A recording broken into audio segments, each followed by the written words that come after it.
Kartą į mėnesio gale būna tas nacionalinis turas.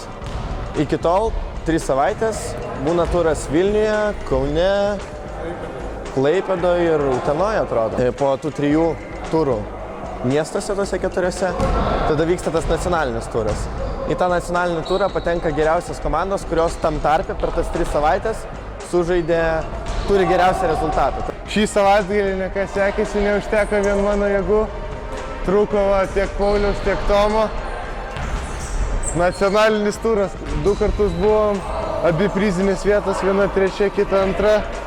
Jurbarke nepasisekė, įsibaudavo Tomas. Liekam 7 minutės. Žaidėm 2, bet parodėm charakterį, gavom tik ant 1. Nu tiesiog savo įgūdžius pagerint.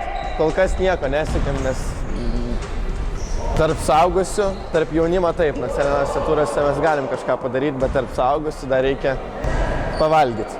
Bandom vėl paimti prizinę vietą, jau paėmėm 3, 2, norisi dabar paimti ir pagaliau 1 vietą.